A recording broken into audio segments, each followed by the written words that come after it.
ये किसानों का आक्रोश था, जिस नेतृत्व के चलते किसानों की इतनी व्यापक हिस्सेदारी जनता पार्टी के निर्माण में हुई। इनमें से बहुत सारी किसान जातियां कांग्रेस पार्टी के साथ थी, तो उनको बुरा लगा, वो अपमानित लगा। गांव से ग्रामीण महिलाओं की टोलियां गीत गाते हुए आती थी, चरण सिंह वीर रणधीर तेरा इस्तीफा किसने मांगा। तो वो एक जन आंदोलन पैदा हो गया। गांव गली मोहल्ले से औरतें, आदमी, और सबसे बड़ी बेईमानी की बात है अगर उसको किसी कास्ट से जोड़ते, सारे देश के लोग आए थे। जब जनता पार्टी के नेतृत्व को लगा इसके बगैर गुजारा नहीं है, तो उन्होंने वित्त मंत्री बनाया और डिप्टी प्राइम मिनिस्टर बनाया। बात का जो घटनाक्रम है, क्योंकि इसमें जनसंघ के साथ भी उनके रिश्ते खराब होने लगे। क्योंकि राज्यों में जब ये मुख्यमंत्री हटाए गए हैं तो जनसंघ मुरारजी भाई के साथ हो गए चंद्रशेखर के, तो उनके बीजेपी से भी टकराव होने लगी।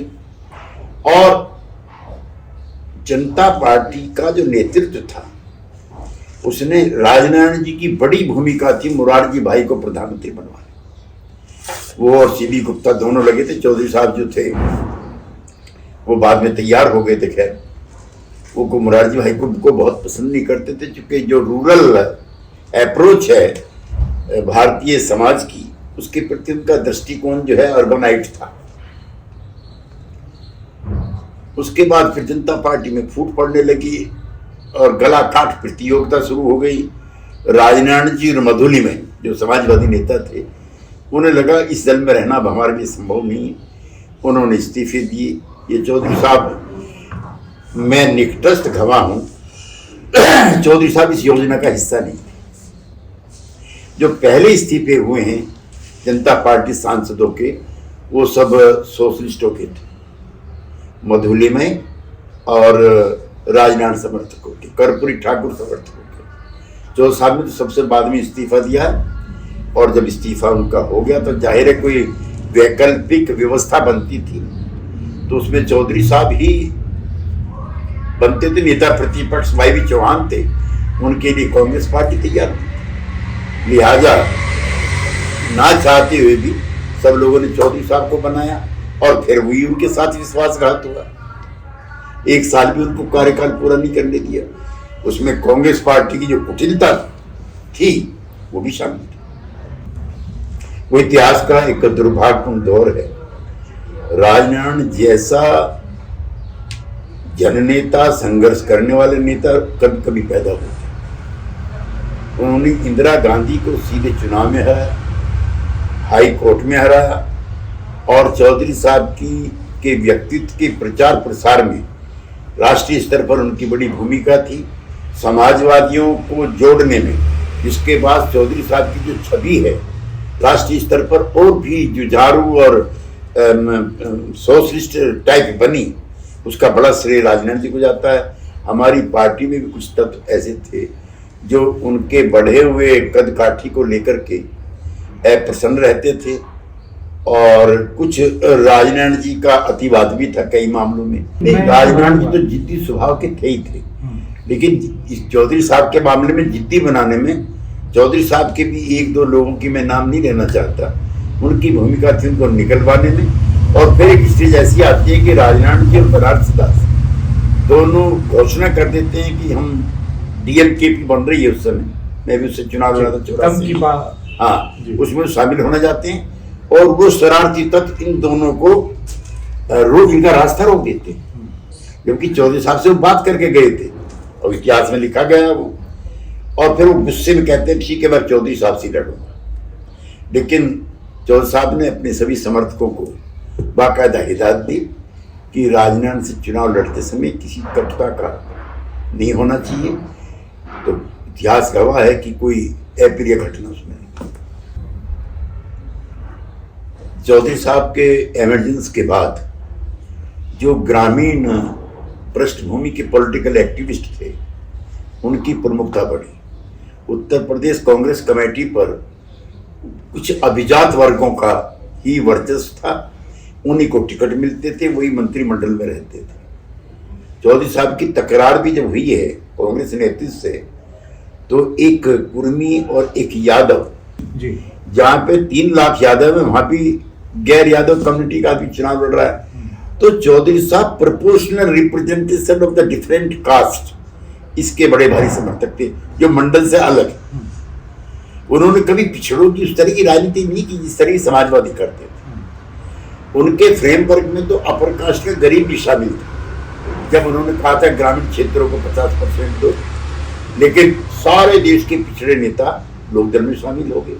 क्या कर्पूरी ठाकुर, क्या धनिकलाल मंडल, क्या मधुलिमय, क्या जॉर्ज फर्नांडिस, क्या कुंभाराम आर्य, क्या राजनारायण, क्या राम नरेश, कोई बचा ही नहीं था। पिछड़ों की पार्टी घोषित हो गई थी। भी चौधरी साहब के आसपास का एक तबका था जो देवीलाल को हरियाणा में अपदस्थ करने में लगा हुआ था। चौधरी देवीलाल हरियाणा की अस्मिता के, हरियाणा के निर्माण के प्रतीक थे।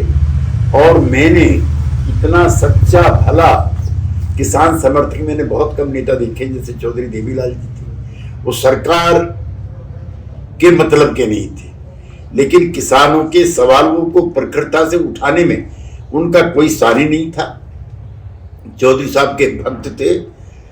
और हरियाणा में जो बना है लोकदल, उसमें चौधरी साहब की जो एक छवि थी बड़े नेता की, जहां उसका योगदान है वहां देवीलाल जी की भी भूमिका है।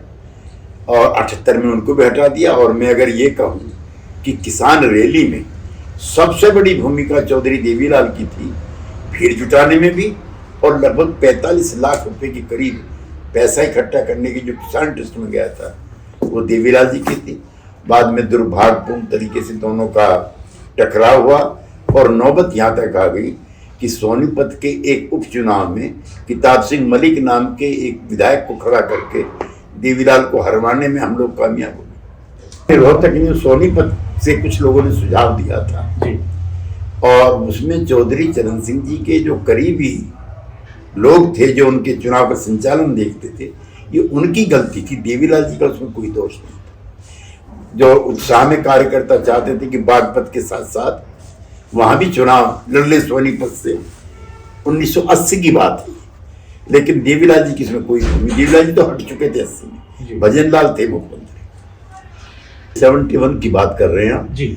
उस समय इंदिरा गांधी बैंकों का राष्ट्रीयकरण करके, राजे महाराजाओं की पीढ़ी पर समाप्त करके, और बांग्लादेश का निर्माण करा करके, और अमेरिका में निक्सन जैसी बड़ी ताकत को चुनौती दे करके बहुत बड़ी नेता हो गई थी। नंबर 1। नंबर 2, चौधरी साहब की एक सहयोगी थे सोमपाल शास्त्री के पिताजी, रघुवीर शास्त्री जी।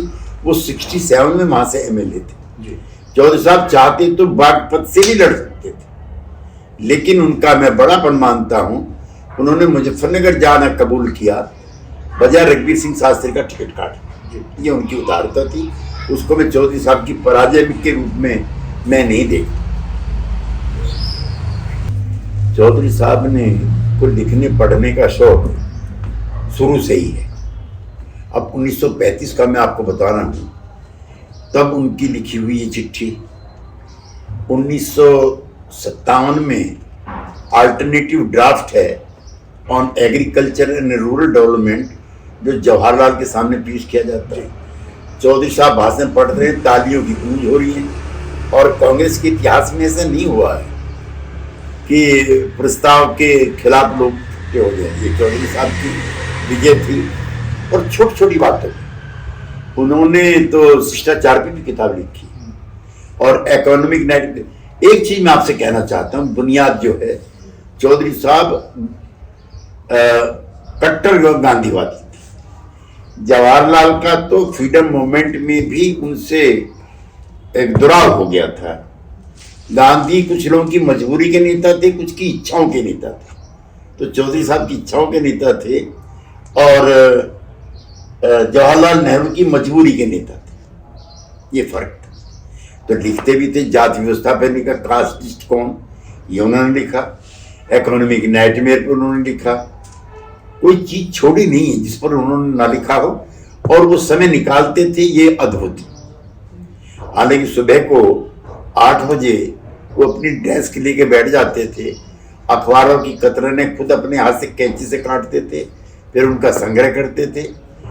और वो संयमित बहुत थे, उनका कोई राजनीति के अलावा किसी किस्म का शौक नहीं, जैसे आजकल की कोई विदेश भ्रमण का नहीं था। अगर मेरी याददाश्त ठीक है तो 1-2 बार ही उनका विदेश का दौरा हुआ है, और नियमित अपने घर में, ना कोई पार्टी ना कोई होटल। शायद उन्होंने कभी जिंदगी में 5 स्टार होटल में खाना खाया। एक बार 1983-84 में शरद पवार उनको अपने यहाँ ले गए, बारामती भी और अहमदनगर भी। उस समय एक और किसान नेता इमर्ज हुए थे, शरद जोशी, उनके यहाँ कार्यक्रम था। तो ताज होटल के बॉल रूम में उसने शरद पवार ने कोई मीटिंग रखी थी। जो साहब बहुत छोटे थे, भैया होटल में रखने क्या जरूरत है, ये बॉल रूम क्या चीज है। हालांकि वहाँ पे काफी सक्सेसफुल मीटिंग हुई, शरद पवार जी गांव में गए, फिर बहुत, लेकिन जो अहमदनगर की किसान रैली में जो भाषण था वही ताज होटल के बालरूम में भाषण था। ये चौधरी चरण सिंह की विशेषता थी। देखिए, वो जो कांग्रेस नेतृत्व का जो रूढ़िवादी नेतृत्व था, पूंजीवादी नेतृत्व था, सामंती नेतृत्व था, आपकी जानकारी के जो लैंड रिफॉर्म यूपी में हुए हैं उसमें भूमिहीन किसानों को एक नारा था, जो जमीन को जोती बोए वो जमीन का मालिक है। तो ऊंचे पैमाने पर जो लैंडलेस पीजेंट थे और कल्टीवेटर थे, पुलिस की मदद से उनको मालिक बनाया। ये इतिहास में, भारत के इतिहास में तो पहली घटना है। तो उन गरीब गुरबा लोगों का जो पीजेंट्री से ज्यादातर वास्ता रखते थे और पिछड़ी जातियों से, उनके निर्विवाद नेता के रूप में एमर्ज हुए थे। वो उनके लिए वोट भी करते थे। एक तो जो निहित स्वार्थ के, जो, बल्कि मैं अगर ये कहूँ कि जो कास्टिस्ट लोग थे, उन्होंने चौधरी साहब को कास्टिस्ट छवि बनाने का उन लोगों ने प्रयास किया।